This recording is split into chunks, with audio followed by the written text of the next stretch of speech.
예, 오늘 전해드릴 말씀은 성탄주일을 맞이해서 신약성경 누가복음 2장 1절부터 7절 말씀 가지고 예수 그리스도의 탄생일에 일어난 일이라는 제목으로 말씀드리겠습니다. 예, 그 매년 요 뒤에 오늘 저 배경이 있고 예수님 탄생 그러한 모습이고요. 우리가 그 매년 그 성탄일을 포함하는 그 연말을 그냥 연휴라고 그래가지고 휴식을 갖는 그러한 기간으로 우리가 또 성탄절을 축하하면서 이렇게 보내고 있는데요. 근데 이제 대부분의 사람들이 그 성탄절 요 기간을 통해서 이때 이제 많은 세상 사람들은 이제 세상 쾌락을 추구하는 이제 그러한 그 시간으로 보내는 경우가 많이 있습니다. 또 심지어는 이제 우리가 이제 모든 카톨릭을 비롯해서 우리 개신교도 모두 성탄을 축하하고 있지만, 특별히 그 기독교 어느 이단에서는 이 성탄을 축하하지 않는, 왜냐하면 예수님은 동정녀로 탄생했다는 이런 사실을 부인하면서 축하하지 않는, 이런 그 이단 교단도 있습니다. 그리고 이제 사실은 요 성탄일에 대해서, 요 의미에 대해서는 제가 요 뒤에서 좀 말씀드리겠지만은, 근데 요즘에는 보면은, 우리가 이제 성탄절 그러면 이제 매년 연말이 되면 메리 크리스마스 앤드 해피 뉴 이어 그래가지고, 성탄과 새해를 맞이하여 이렇게 복 많이 받으세요. 이런 보통 인사를 많이 하는데요. 그리고 이제 이렇게 영어로는 요게 메리 크리스마스라는 말을 여기 이제 항상 요 인사말로 들어가고 그랬습니다. 근데 요즘에는 이제 메리 크리스마스가 기독교적인 것이다. 그래가지고는 요 메리 크리스마스를 빼고 해피 할로데이 이런 식으로 많이 표현을 하고 있습니다. 심지어는 이제 미국 기독교를 이렇게 기독교 인구가 많은 유럽이나 또 미국에서도 그런 현상이 나타나고 있는데요. 그러다 보니까 우리나라에도 제가 언젠가 이렇게 우리에 있는 서울 근교에 있는 아주 큰 몰이라고 그러죠. 쇼핑센터요. 거기 갔는데 벌써 12월 초가 되니까는 연말 이렇게 이렇게 추리도 이렇게 만들고 막 여러 가지 해놨는데 또 길에 이렇게 다니다 보면은 전에 제가 어렸을 때는 보통 그렇게 추리를 해놓고 그러면 보통 메리 크리스마스 이런 글씨가 써 있었습니다. 축성탄 이런 거요. 근데 요즘에는 제가 큰 쇼핑센터에 갔었는데 추리 같은 걸 해놨는데도 메리 크리스마스, 축성탄 이런 건 전혀 없고 그냥 해피 할로데이 이런 식으로 이렇게 써놓은 걸 제가 보게 됐습니다. 그래서 이제 그런 걸 보고서 근데 대개 이제 우리가 5월달이나 이렇게 부처님 오신 날은 우리가 그냥 부처님 오신 날 이렇게 써도 뭐라고 시비 거는 사람 없습니다. 근데 요즘에는 메리 크리스마스 이렇게 써놓으면은 기독교적인 걸, 종교적인 거를 이렇게 공공장소에서 하느냐 그래요. 반대하는 사람이 굉장히 많습니다. 그래서 제가 그런 걸 보고서 좀 안타까운 그러한 마음을 품은 적이 여러 번 있었습니다. 우리가 여러분 잘 아는 체인점 제과점 같은 것도 있잖아요. 이렇게 제과점이요. 그런데도 보면은 전에는 메리 크리스마스 요즘에는 해피 할로데이 이런 식으로 써놨더라고요.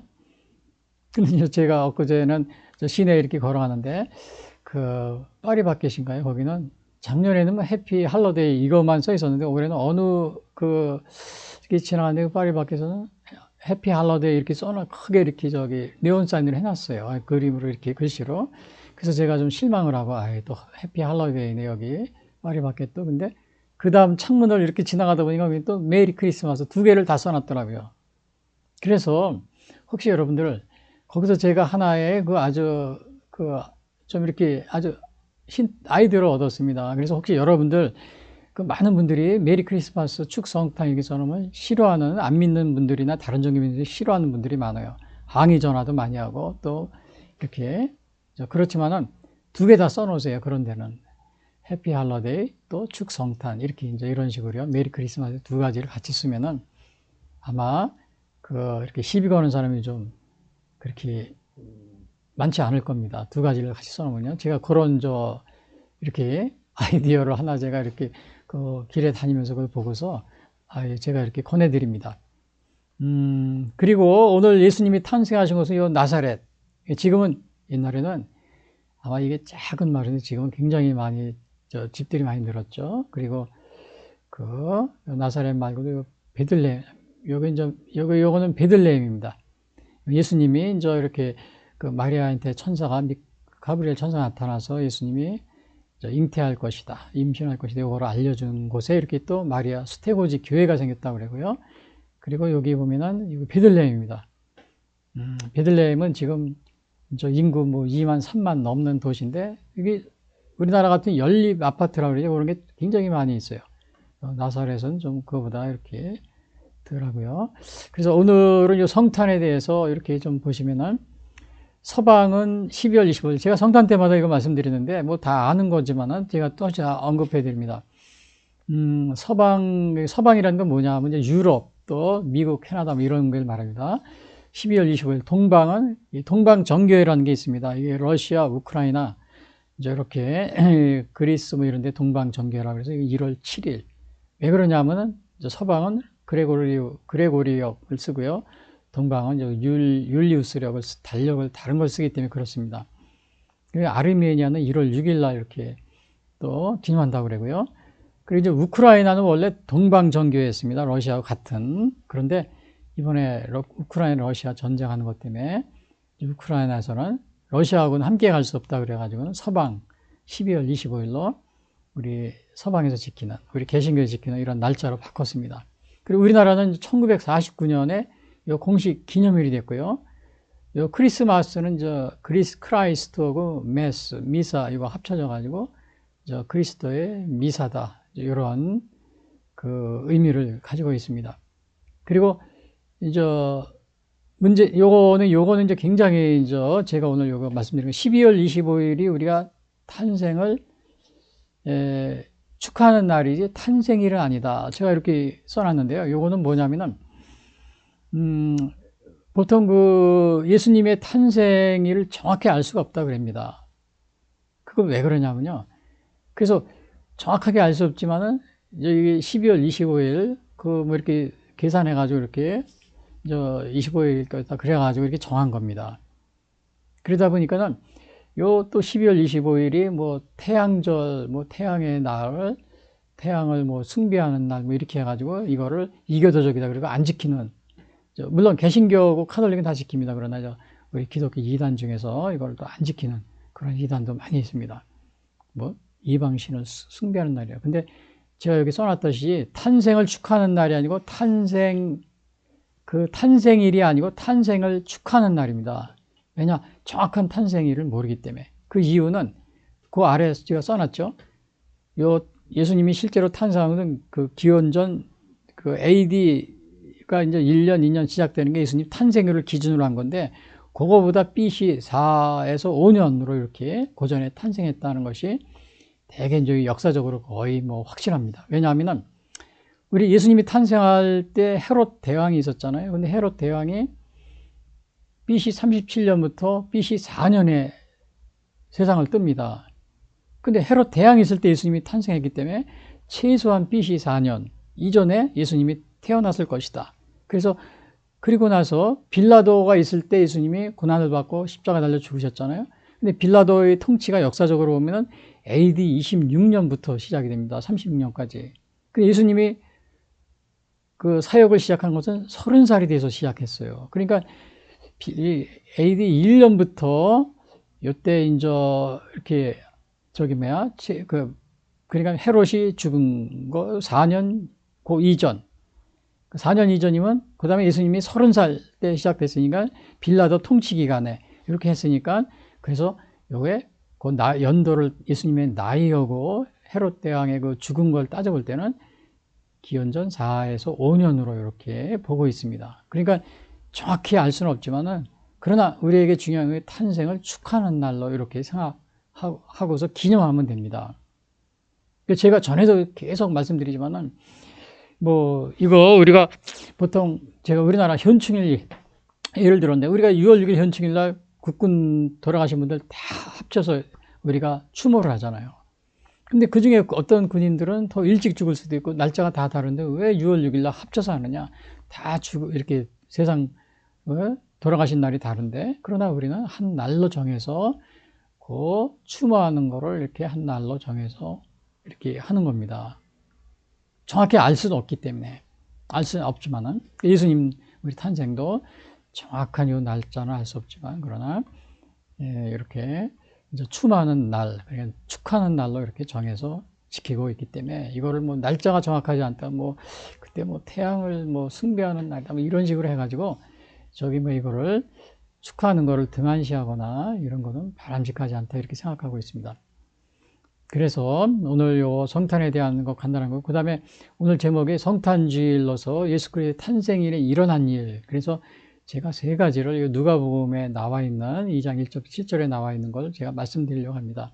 우선 첫 번째는 어떤 일이 생겼냐면 요 가이사 아구스토가 호적 명령을 내렸다. 요것이 나옵니다. 1절하고 2절 보면 그때 가이사 아구스토가 영을 내려 천하로 다 호적하라 하였으니 이 호적은 구레노가 수리아 총독이 되었을 때 처음 한 것이라. 그래서 요거 1절을 보시면은 가이사 아구스토가 영을 내렸다 그랬어요. 가이사 아구스토. 그런데 이건 로마 황제입니다. 당시 이스라엘은 그 로마의 속국이었습니다. 로마의 지배를 받고 있었어요.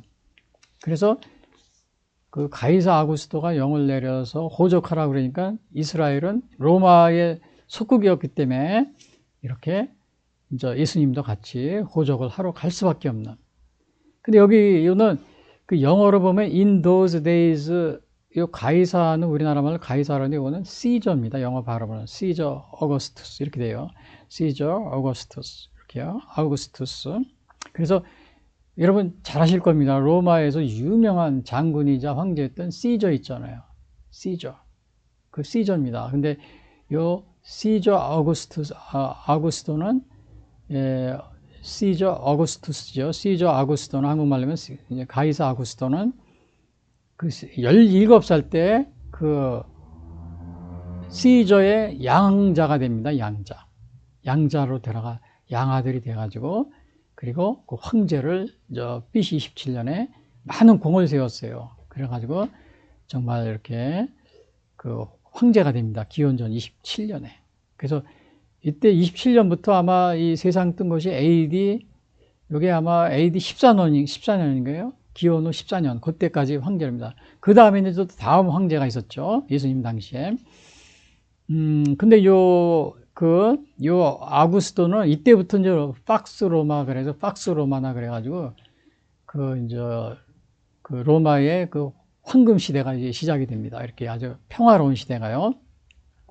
물론 이 아구스토가 초기에 이 정권을 잡을 때 수많은 사람들을 숙청하고 죽이기도 그랬습니다.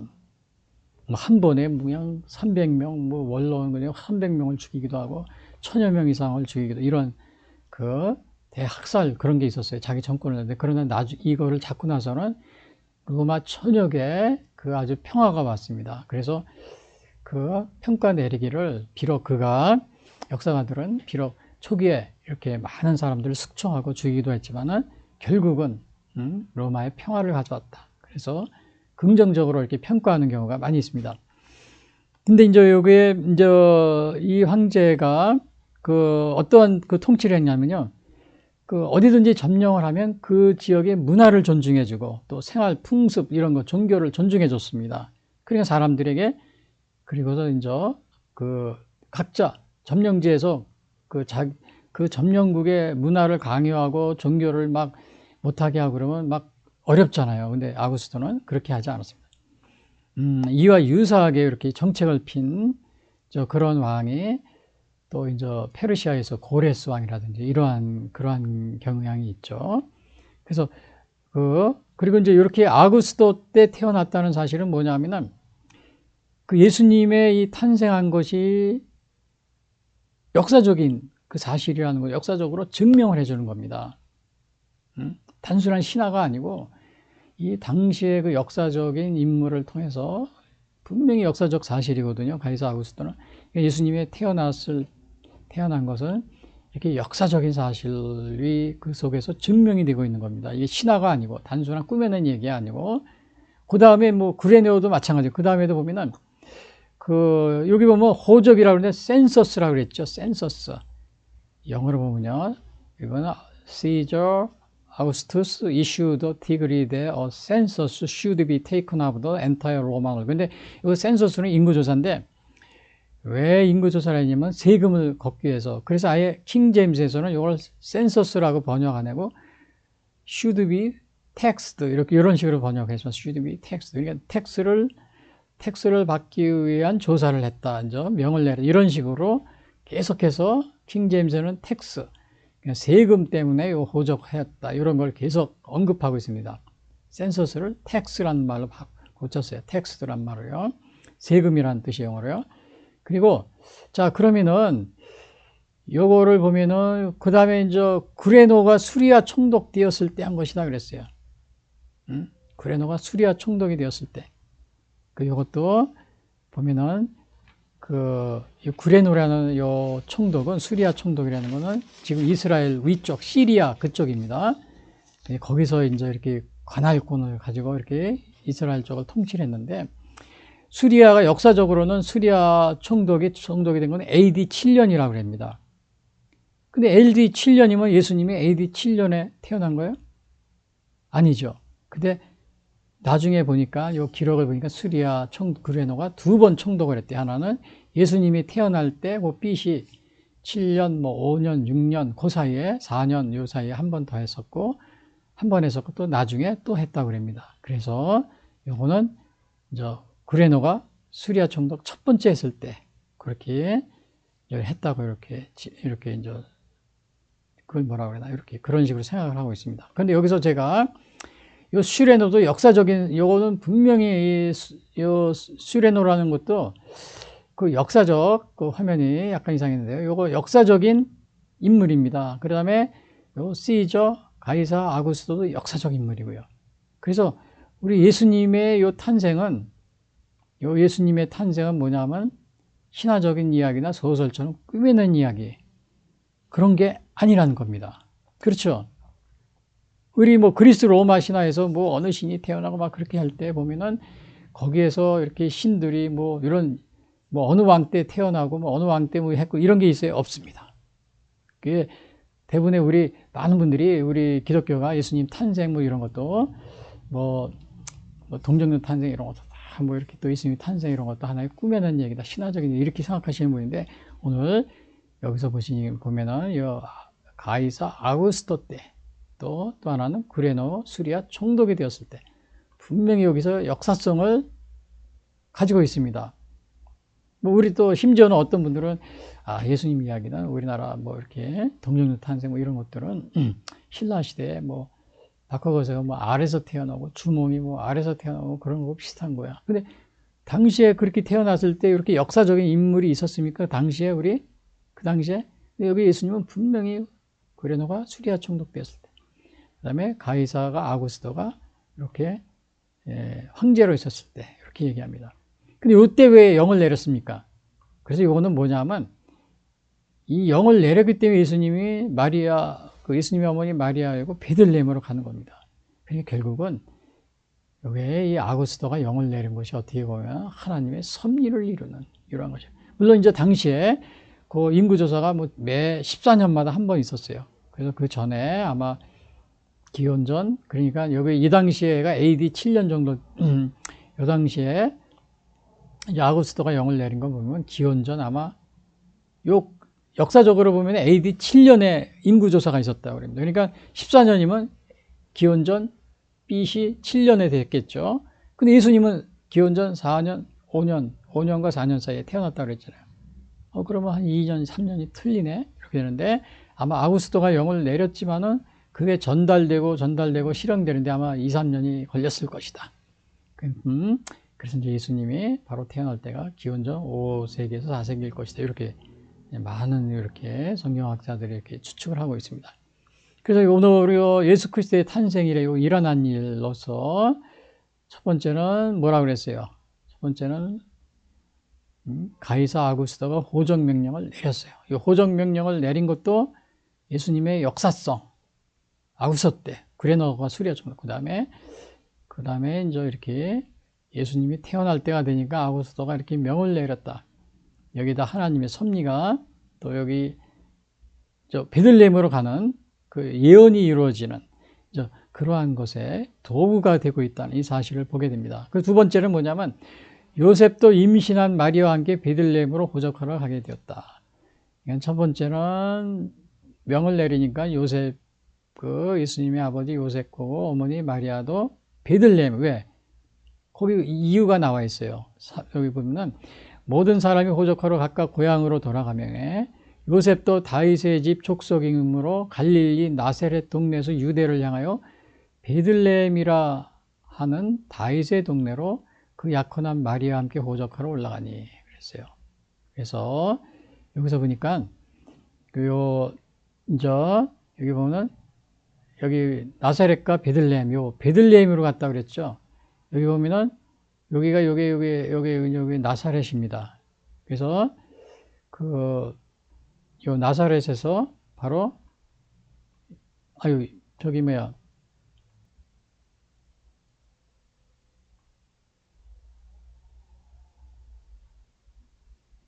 그리고 여기서 보면은 요게 이제 우리가요 이렇게 보면은 요 나사렛에서 여기 있고 그 다음에 베들레헴이 여기 있습니다. 그래서 여기까지가 이동하는데 요 거리가 한 144km 정도 된다고 그럽니다. 그래서 여기 보시면은 이제 이 보시면은 모든 사람이 호적하러 각기 고향으로 갔다 그랬어요. 이제 고향으로 가는데 고향은 바로 여기 나사렛에서 베들레헴으로 가게 된 겁니다. 그러면 고향이 여기 이제 우리가 예수님이 태어나신 여기 이제 나사렛 요 동네고요. 그리고 베들레헴은 아까 봤다시피 여기 이제 베들레헴. 예, 오늘날 요 베들레헴 인구가 아마 3만 명 이렇게 무슬림이라죠. 무슬림 인구가 한 80% 된다고 그럽니다. 기독교인은 아마 20% 정도밖에 안 되고요. 그래서 여기를 이제 이렇게 고향으로 가는데 왜 그러면 그 나사렛에서 이렇게 사시다가 왜 베들레헴으로 갔느냐? 왜냐하면 요셉, 예수님의 아버지 요셉이 바로 베들레헴 출신입니다. 그래서 여기 보면은 4절에 보면 요셉도 다윗의 집 족속인 거로 갈릴리 나사렛 동네에서 유대를 향하여 베들레헴이라는 다윗의 동네를 갔다. 그 요셉이 다윗의 집 족속이라는 건 어디에 나오냐 하면은 여기에 나옵니다. 누가복음 1장 27절에 이제 수태고지라는 게 있었죠. 예수님이 이제 이렇게 가브리엘 천사가 와가지고 이렇게 임신했다. 성령으로 잉태했다. 이거를 알려주기 위해서 왔는데 여기 누가복음 1장 27절에 그럽니다. 다윗의 자손 요셉이라 하는 그래서 여기서 보니까요.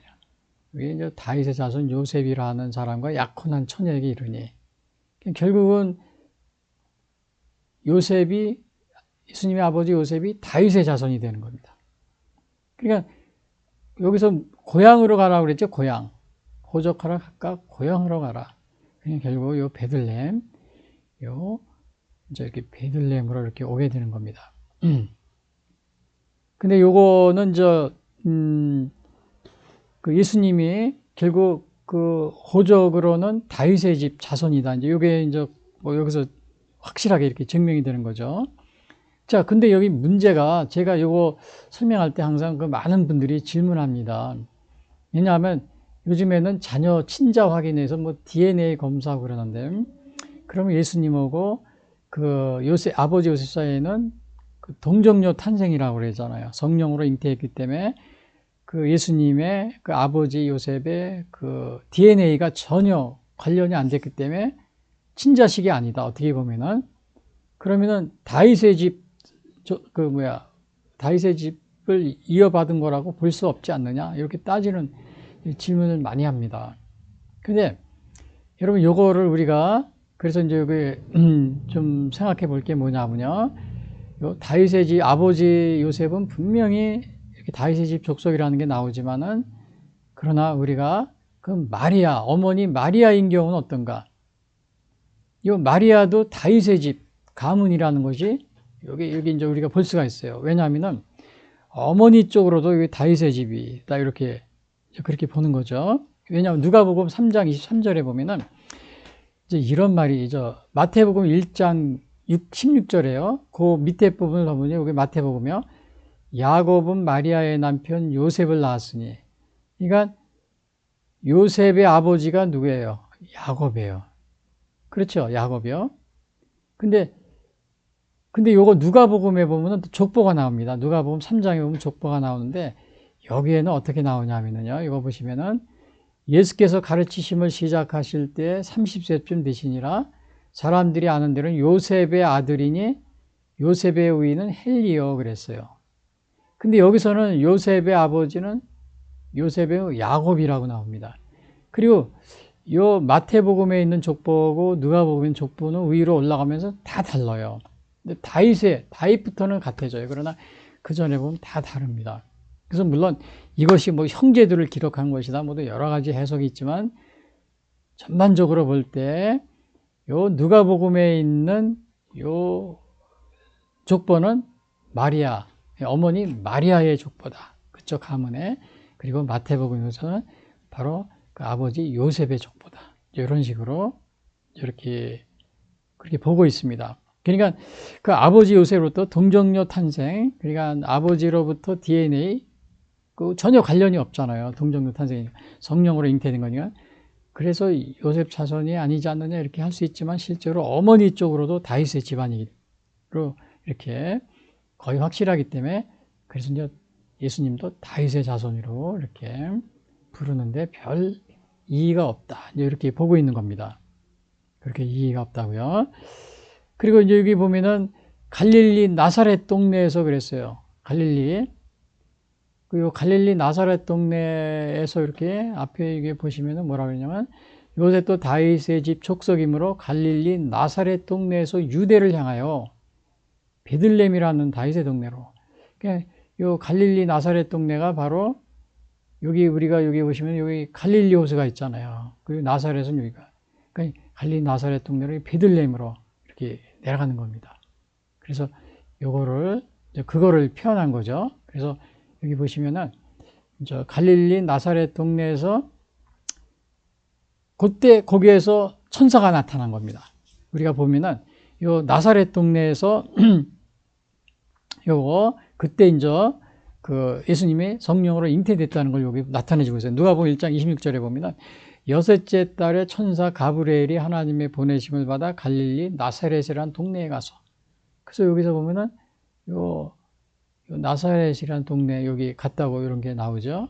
그래서 바로 요 나사렛 동네 거기에 예수님이 거기서 태어나신 거를 우리가 볼 수 있는데, 그래서 여기 보면은 요 마리아 스테고지 교회라고 해서 그 자리에 이렇게 예수님이 이렇게 나사렛에서 이렇게 가브리엘 천사를 만나서 그 임신 소식을 들은 장소, 교회가, 마리아 스테고지 교회가 이렇게 들어서 있습니다.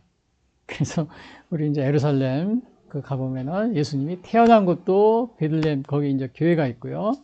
그 다음에 이렇게 이렇게 수태한 것도 거기도 또 교회가 있고. 그러니까 중요한 이렇게 장소에 보면 다 교회가 있다고 그럽니다. 저는 뭐 가보지 않았어요. 근데 거기에 여행 갔다 오신 분들 기록에 보면 그것이 아주 이렇게 잘 나와 있습니다.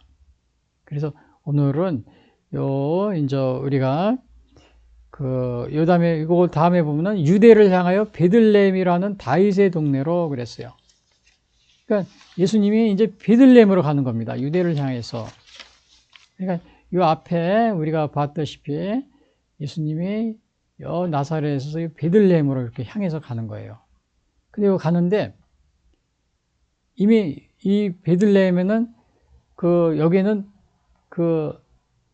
여기 다윗의 집이라고 그랬잖아요. 그거는 이제 그 다윗의 집이라는 것이 사무엘상, 사무엘상에도 여기 나와 있습니다. 여기 보면은 사무엘 선지자가 다윗 왕을 이제 이렇게 기름을 부으러 그럴 때 거기에 이제 다윗이 베들레헴 사람이다 그런 것이 나와요.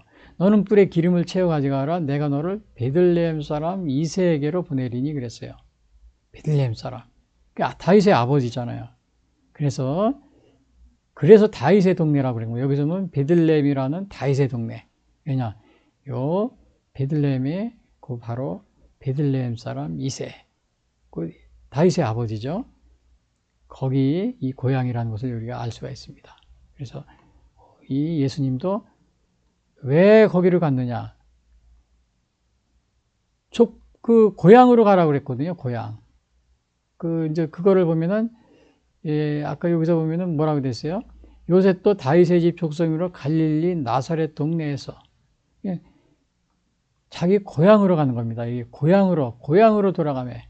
고향으로 다윗의 집 족속이니까 나사렛 동네에서 유대를 향하여 이렇게 베들레헴이라는 곳으로 이렇게 가는데, 이제 이렇게 보면은 요 베들레헴 여기 베들레헴이라는 다윗의 동네로 간다. 근데 이 베들레헴은 바로 다윗의 동네라고 부른다. 왜? 베들레헴 사람 이세라는 것이 바로 사무엘상 16절에 사무엘 선지자가 그 다윗의 아버지를 만날 때 베들레헴 사람 이세에게로 와라. 이제 이런 거를 거기에 나타나 있습니다.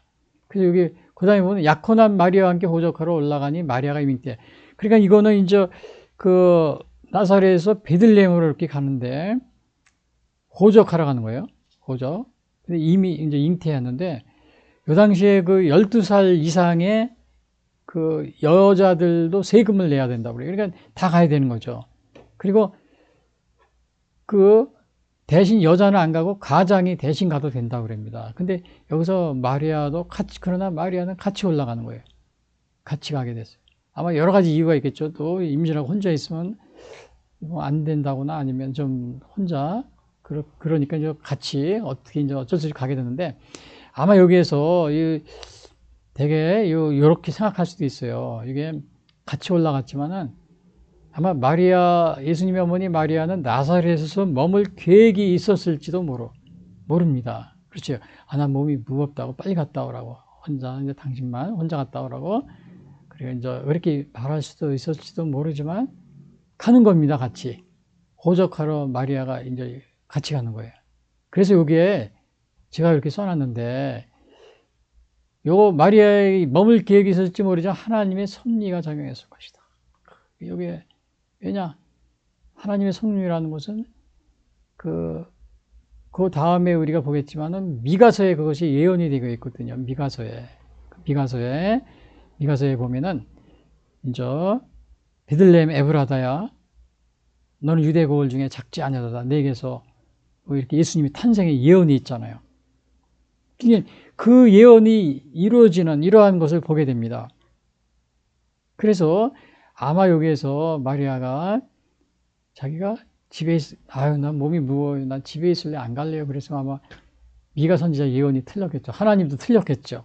왜냐하면 예언이 거기에서 베들레헴 에브라다야 너는 유대 고을 중에 작지 아니다. 그리고 미가서의 5장에 예언이 돼 있었는데 그 예언을 이루려고 하는 이 섭리가 이미 마리아가 움직이게 되는 겁니다. 하나님의 섭리가 여기. 그래서 여기 제가 이렇게 써놨잖아요. 마음의 경영은 사람에게 있어도 말의 응답은 여호와께서 나오느니라. 그래서 이렇게 우리가 정말 이 마리아가 만약에 나는 몸이 무거워 안 갈래요. 그렇게 계획을 잡고 있어도 그래서 안 움직일 수밖에 없는 하나님의 섭리가 이미 하나님의 계획 중에 이미 그렇게 예언이 되어 있었어요. 하나님의 섭리를 이루게 하기 위해서 마리아도 이렇게 움직이는 겁니다.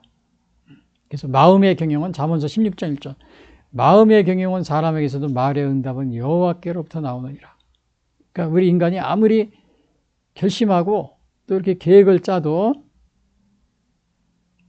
우리가 하나님의 뜻을 벗어날 수가 없습니다. 그래서 제가 여기 적어놨죠. 마리아는 자신도 모르게 미가 선지자의 예언을 성취하는 행동을 하고 있었다. 하나님은 인류의 역사뿐만 아니라 개인의 일거수일투족도 모두 인지하고 계시다는 사실을 알고 있는 거예요.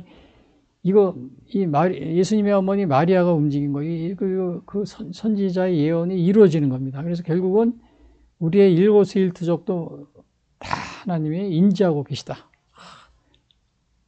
그래서 그렇잖아요, 여기요. 마음의 경영은 사람에게 있어도 말의 응답은 여호와께 나온다고요. 우리가 이제 이런 것을 어디서 볼 수 있냐면 마태복음에 보면 이렇게 나와 있습니다. 예수님이 이런 말씀하십니다. 참새 두 마리가 마태복음 10장 29절에 보면 참새 두 마리가 한 아스리온에 팔리지 않느냐? 그러나 너의 아버지께서 허락하지 아니하시면, 여기서 아버지가 허락하지 아니하시면 하나도 땅에 안 떨어진다는 거예요. 여기서 보면 참새라고 그래요. 참새. 참새가 죽는 것도 하나님이 허락하지 않으면 떨어지지 않는다. 너희에게는 이 머리털까지도 세심받는다. 너희는 참새보다 귀하다. 그래서 우리의 모든 요 일거수일투족 생사화복이 하나님의 허락 없이는 이루어지는 게 없다. 그래서 여기서도 마리아도 자신도 모르게 미가 선지자 예언을 성취하는 행동을 하고 있어요.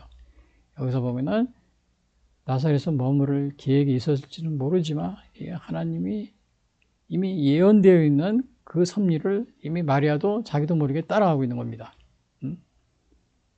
계획이 있더라도 그 경영은 우리 계획이 있어도 그 응답은 하나님께 있다. 이제 이러한 그 잠언서 16장 6절의 말이 생각나게 됩니다. 그리고 그러면 제가 또 여기에 하나 또 이거는 이제 일거수일투족, 우리 일거수일투족, 이 마리아의 그 베들레헴으로 가는 이런 걸 통해서 볼 때 하나님은 이렇게 참새 한 마리도 하나님이 허락하지 않으면 땅에 떨어지지 않는다. 우리의 머리털까지도 세심받는다. 그러니까 하나님의 우리의 모든 이렇게 일거수일투족은 하나님이 다 알고 계신다. 이것을 여기서 보여주고 있는데, 자 그러면 여기서 질문 한번 해봐요. 하나님은 대한민국의 또 상황을 어떻게 다 알고 계시겠는가? 요즘에 뭐 탄핵이라고 하는데 엄청 여기 지금 성탄절이 가까우는데 굉장히 우리나라는 지금 복잡해집니다. 뭐 4년인가 3년 전에도 5년, 6년, 7년 전에도 박근혜 대통령 때 그런데 또 그래요. 이번에 또 이런 일이 벌어졌는데 하나님은 뭐 우리나라의 이 현실을 다 알고 계신가? 그리고 여기서 보면 참새 한 마리 떨어지는 거 다 알고 계신데 머리털까지도 세는 걸 다 안다고 그러는데 이거 우리나라의 이 상황도 다 하나님이 알고 계시고 보고 계십니다. 근데 이제 제가 어제 그 조선일보 그 신문을 보는데 그 어느 하버드 대학 교수님이 그걸 썼더라고요. 그 윤석열 대통령이 계엄을 일으킨 비판하는 기사를 썼더라고요. 그러면서 여기 이제 기사 내용입니다. 여기 보면 정치 양극화의 파괴적 결과. 그래가지고 한국 민주주의 무너진 가장 부유한 나라 될 뻔했다. 그러니까 비상계엄이 이제 멈춘 거를 이렇게 다행스럽게 생각한다. 이렇게 생각하는데 요 분의 그 관점은 뭐냐 하면은 여기 그 요약을 해놨습니다. 그 요약을 해놨는데 여기 보니까는 그 비상계엄을 일으킨 윤석열 대통령이 잠재적인 독재자다. 이런 식으로 이렇게 암시하는 이런 규정을 이렇게 하고 있더라고요. 그래서 그분이 말한 게 요게 요약입니다. 그래서 이런 식의 독재자인데 우리나라 윤석열 대통령이 이런 유사한 독재자다. 이제 이렇게 암시하는 이런 글을 조선일보에서 또 그걸 실어놨어요. 조선일보는 지금 윤석열 대통령 계엄을 아주 굉장히 비판하고 이렇게 저기 하는 겁니다. 근데 요 하버드대 요 교수님이 보지 못하는 게 있어요. 겉만 보고 이렇게 해서 독재자다, 윤석열 대통령이 독재자다 이런 식으로 해서 민주주의가 파괴되는 거를 다행히 멈췄다 이렇게 했는데 요분은 우리나라 윤석열 대통령의 계엄의 목적은 부정선거였습니다. 요 부정선거로 이렇게 해가지고 이거 여러분 이거 제가 여러 번 설명해 드렸죠. 민주당이 사전투표 승률이 98.33 3,600개 투표구에서 3,304곳에서 이기고 56개 국민의힘이 이겼는데 이런 식으로. 근데 사전선거 당일 투표에서는 한 40% 50%밖에 못 이기는데 사전투표에서는 98.33이에요. 요거는 뭐예요? 사전투표 전산 조작만이 가능한 승률이다. 로또 1등에 10번 당첨되는 확률이다. 이런 식으로 있는데 요 하버드대 교수님이 요거를 모르는 겁니다. 모르고 이렇게 조선일보 기사에 이런 기사를 써준 거예요. 독재자 이런 식으로 비상계엄하면 독재자다. 근데 사실 우리나라 국회가 이렇게 부정선거를 해서 가짜 국회의원들이 잔뜩 들어가 있는데 그거를 척결하는데 이 교수님처럼 그게 독재자라고 말하면은 안 되겠죠. 그러니까 이분은 숲을 보지 못하고 나무만 바라보는 그런 기고를 아마 조선일보는 그거를 비난하는 그러한 편이니까요. 그런 분들의 의견을 내가 보니까 계속 비난하는 그 유명한 사람들의 그 기사를 계속 올려놓더라고요.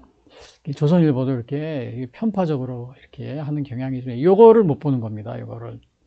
이것이 독재죠. 이것이 독재고 북한을 혼란시키고 이거는 내란이죠. 이게 부정선거라는 게 한 나라의 주권을 빼앗은 거니까 국회가요. 부정선거로 이게 반대로 이렇게 이제 그런 걸 조선일보가 이렇게 소개하면서 국민들 대통령 탄핵시켜라 이렇게 이제 선동하고 있는 조선일보뿐만이 아니라 동아일보, 조선일보, 뭐 중앙일보 마찬가지로 또 그 언론들도 TV 방송도 마찬가지예요. 그래서 우리나라가 이미 이렇게 잘못된 이렇게 언론이 이렇게 형성이 되어 있다는 사실, 특별히 이런 것들이 이제 공산주의고 중국이 가까운 그 영향을 받아서 친중 또 친북 이런 언론 그것이 형성되어 있기 때문에 자유민주주의를 이렇게 수호하려는 이러한 것은 그 대통령이나 정치인들 모든 사람에 대해서 무조건 이렇게 비판적으로 내보는 경향이 강합니다. 그래서 우리 국민들은 그런데 우리가 뭐라 그러나 현혹되면 안 되겠죠. 그거에 대해서는 제가 나중에 다시 한 번 더 말씀드리고, 그래서 오늘 성탄주에 일어난 일이 제가 맨 처음에 얘기한 게 뭐였어요? 가이사 아구스토가 호적명령을 내렸다. 그렇죠? 그 다음에 두 번째는 뭐였냐?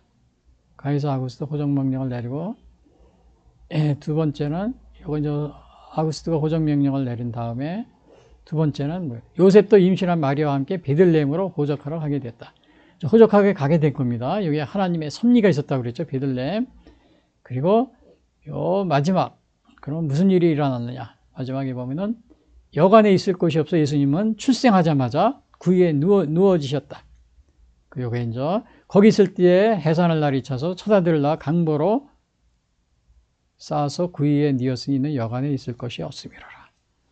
요거는 이제 이렇게 보시면은 While they were there, the time came for the baby to be born. 태어날 시간이 됐다는 겁니다.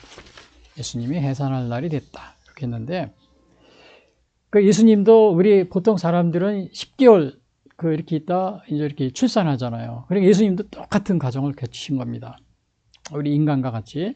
아, 예수님이니까 특별히 하나님의 아들이니까 뭐 한 달 만에 또 이렇게 아이를 해산하는 이런 게 아니고 딱 10개월을 이렇게 정상적으로 이렇게 거친 거예요. 그래서 예수님을 또 우리와 같은 슬픔도 겪으시고 또 고통도 당하시고 그래서 우리와 인간과 동일하게 이렇게 생활하시고 그래서 예수님을 참 인간이라고 그러는 겁니다. 참 인간. 참 신이시지만 참 하나님의 참 인간이다. 그렇게 이제 니케아 신조 칼케도니에서 이렇게 고백을 하고 있는 겁니다. 그래서 우리 예수님이 해산하려고 이제 날이 돼가지고 이렇게 했는데 처자들을 낳아 근데 요 강보에 쌌다 그랬어요. 강보에 쌌다.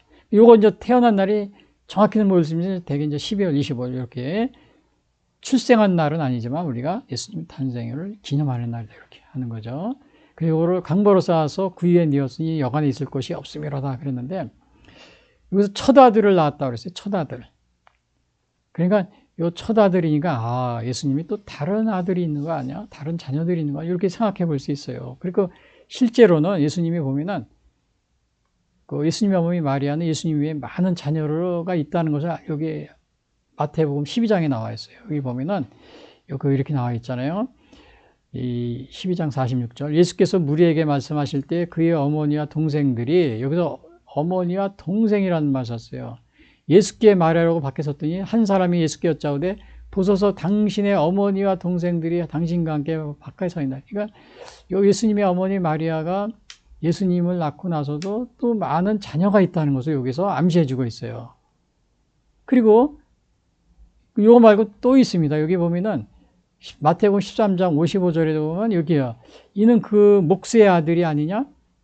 그 어머니는 마리아, 그 형제들은 야고보, 요셉, 시몬, 유다라 하지 않느냐? 그 누이들도 있다 그랬어요. 누이들은 다 우리와 함께 있지 않냐? 그런 이 사람들이. 자, 그래서 예수님이 이렇게 많은 형제가 있어서 어머니, 그 예수님의 어머니 마리아는 이렇게 많은 자녀들을 낳았다. 이렇게 보고 있는데, 근데 이제 천주교에서는 예수님의 어머니 마리아는 평생 동정녀, 처녀로 있다가 또 승천하셨다. 이렇게 얘기하고 있습니다. 그래서 제가 여기서는 천주교의 예수님 어머니 동전여설과 승천설은 성서적인가 이렇게 전하는데 물론 성경에는 이게 나오지 않습니다. 그러나 천주교에서는 외경을 가지고 그걸 쓰는 부분이 있어요. 그래서 그거를 가지고 이렇게 예수님의 어머니 마리아가 이렇게 평생 처녀였었고 그 다음에 승천했었다. 승려 이렇게 주장하고 있습니다. 그래서 이거는 우리 개신교에서는 이거를 받아들이지 않고 있는데 천주교에서 이렇게 그게 전승에서 내려온다고 그래요. 전통, 전승. 그 전승을 성경만큼 또 그렇게 중요하게 여깁니다. 그래서 지금도 그것을 이렇게 천주교에서는 이거를 받아들이고 믿고 있습니다. 그래서 요거는 이제 강보로 싸서 그랬어요. 구유에 뉘었다 그랬는데, 요거, 요 강보로 쌌는데, 요 강보는 여기 보시면은 해산할 날이 차서 강보에 쌌다. 강보, 랩 빔 인 클로즈라고 하는데 보통 이게 아마 가로 세로 한 1m 정도 되는 그 천이라고 합니다. 그 천인데 요거 이제 예수님이 좀 태어날 때 요거 천으로 이렇게 해서 강보로 쌓는데 뭐 하나님의 아들이니까 뭐 화려한 궁전에 태어난 것도 아니고 화려하게 이렇게 한 것도 아니고 정말 우리 예수님이 정말 이렇게 낮고 낮은 곳에서 이렇게 가난한 그러한 모습을 이렇게 보여주고 있는데요. 또 여기 구유에 뉘었다고 그랬습니다. 구유에. 그래서 여기 보시면은 구유에 뉘었다. 구유라는 것은 아주 화려한 곳이 아니죠. 근데 실제로 이렇게 태어날 때도 겸손한 이러한 모습으로 낮고 낮은 곳에 태어났지만 실제로 예수님은 평생을 아주 검소하게 사셨습니다. 평생을. 그래서 어떤 예수님을 따라오려고 어떤 사람이 물어봅니다. 길가 어떤 사람이 여짜오되 어디로 가시더니 나는 따르니까 예수님한테 그럽니다. 예수께서 이르시되 여우도 굴이 있고 공중에 새도 집이 있으되 인자는 머리 둘 곳이 없도다.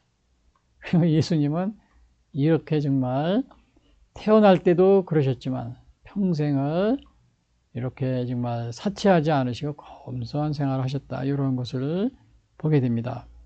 그래서 우리가 이런 걸 보게 될 때 혹시 여러분들이 물론 평신도는 뭐 그렇다 하더라도 우리 목회하시는 분들은 이렇게 예수님처럼 사치하지 마시고 검소한 그런 생활을 해야 되지 않을까.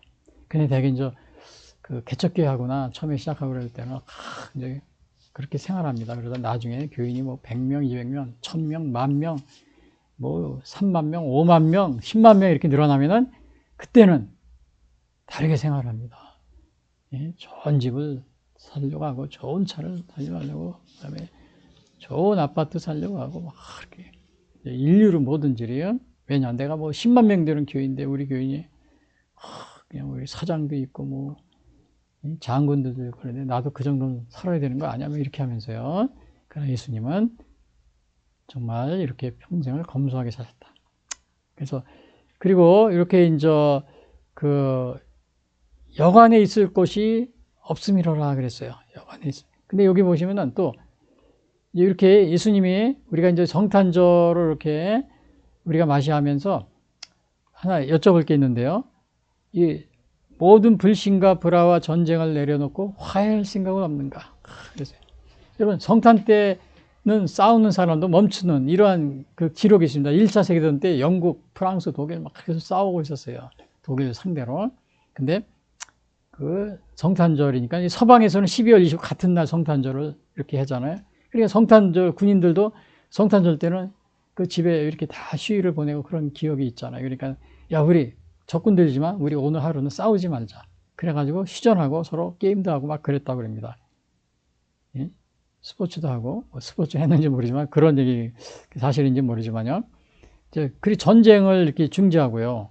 그래서 오늘날 이렇게 러시아, 우크라이나 이게 전쟁 중인데, 야, 같은 전교회 출신인데, 정말 이거 전쟁을 좀 멈췄으면 좋겠습니다. 그리고 이스라엘하고 하마스도 마찬가지요. 전쟁을 좀 멈췄으면 좋겠어요.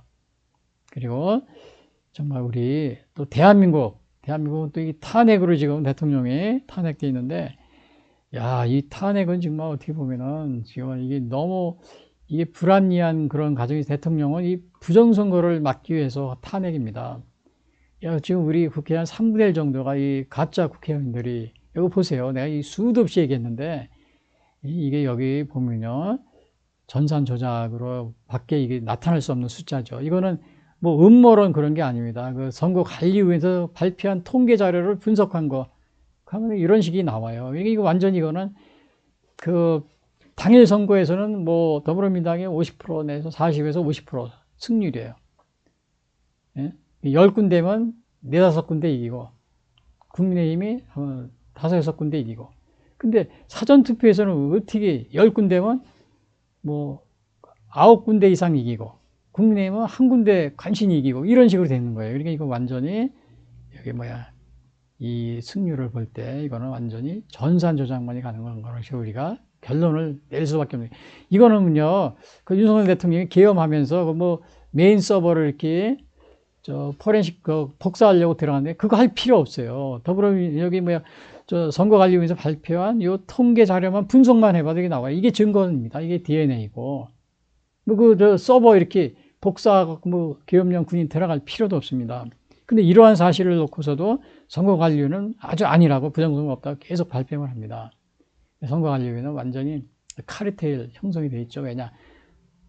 대법관이 그 선거관리위원장이잖아요. 또 지방에 있는 모든 선거관리위원장도 법관들이 하고요. 그러니까 이 국민들이 부정선거라고 해서 이렇게 부정선거 재판을 해도 같은 법원 판사들이니까 이거 해요, 안 해요? 같은 편이니까요. 이거 받아주지도 않고 다 기각시키고 선거재판도 제대로 하지 않습니다. 그러니까 이런 거를 하루속히 빨리 하지 않으면 우리나라가 이 국회에 다 이렇게 가짜 국회의원들이 들어와가지고 탄핵을 한 거예요. 탄핵을 하니까 이게 얼마나 이게 앞뒤가 안 맞는 겁니까? 앞뒤가 안 맞는 거죠. 지금 여러분 여기 보시면 여기 4.19 민주변장하는 고려대 학생들, 이거 지금 화면이 밑에 보면 이 글씨 나오죠? 4.19. 부정선거에 대해서 항의해서 일어난 이런 거거든요.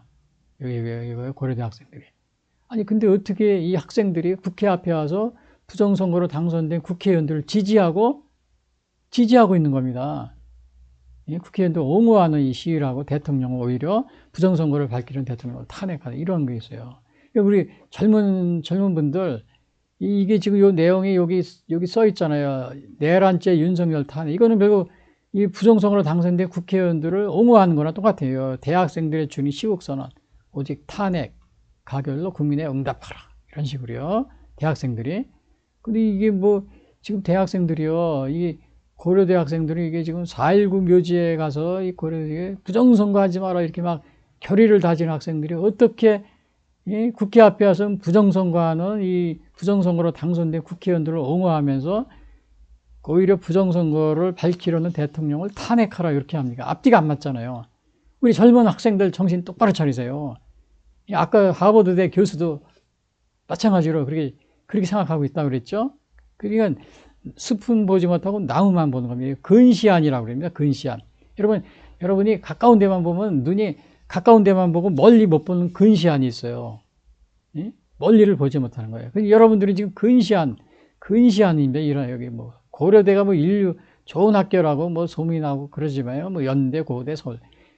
그러나 이게 다 근시안들이잖아요. 여러분 정신 똑바로 차려야 됩니다. 이런 통계를 한번 분석을 해보세요. 그러니까 요즘에 부정선거 이렇게 계엄이 일어나고 막 그러니까 선거 관련해서 이거 통계 자료를 다 내려버렸더라고요. 못 보게.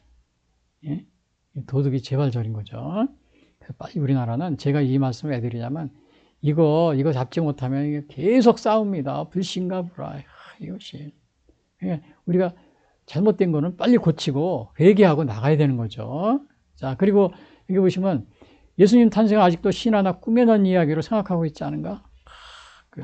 그러나 아까 예수님 탄생할 때 보면은 당시에 역사적인 왕들이 있었다고 했죠. 그리고 그리스나 로마 신화하고 전혀 다른 그런 역사적 그런 배경이 있었고요.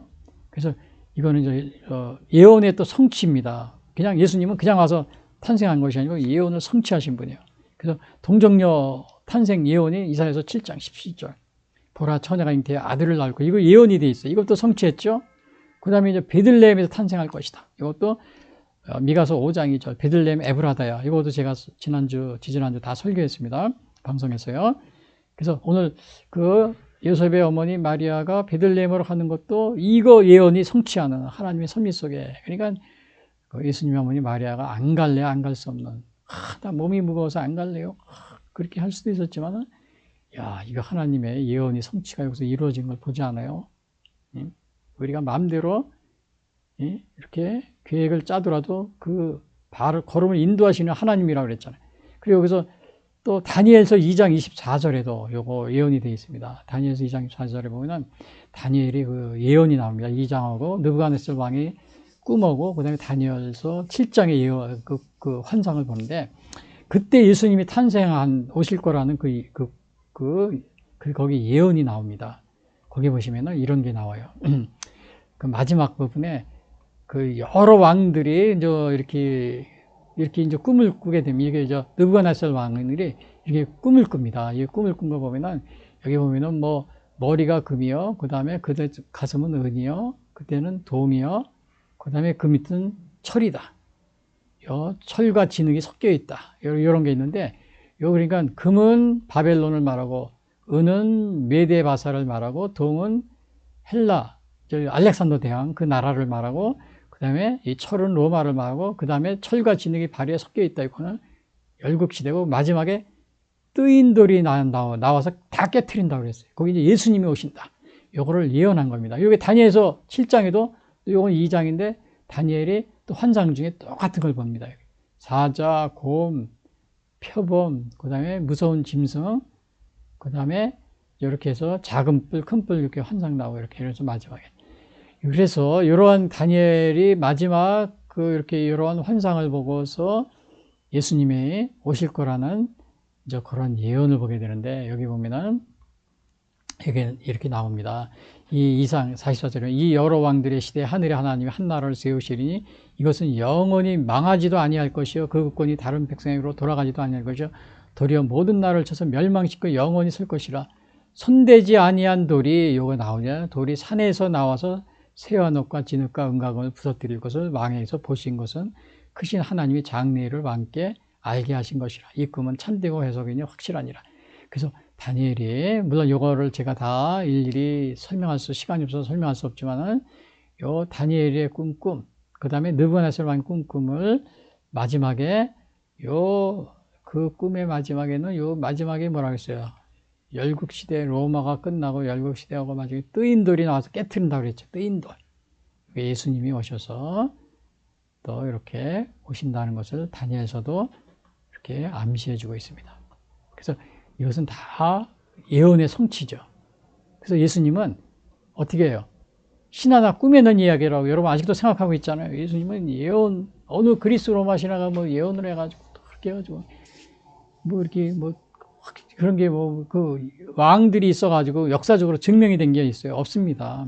근데 예수님은 이렇게 수많은 이렇게 예언을 이렇게 통해가지고 또 이렇게 환상과 이런 예언을 통해서 결국 오신 겁니다. 그래서 오늘 예수님의 탄생에서 일어난 일, 요약을 해서 보면은 요겁니다. 그래서 이거는 가이사하고도 호적 명령을 내렸다. 그 다음에 요셉도 마리아와 함께 베들레헴을 호적을 하러 갔다. 가이사하고도 호적 내린 것도 뭐예요? 하나님의 섭리가 있다고 그랬죠. 또 베들레헴에 가 마리아도 그것도 마찬가지고요. 그리고 마지막 여관에 있을 곳이 예수님은 출생하셔서 그 위에 누워지셨다. 그래서 오늘 우리가 이런 예수님의 탄생이 일어난 일, 이런 걸 통해서 여기 이제 베들레헴에 탄생하셨는데, 이 베들레헴은 이 나사렛. 그래서 우리 이거를 보시면은 우리 예수님이 결국은 그 결론적으로 말씀드리면은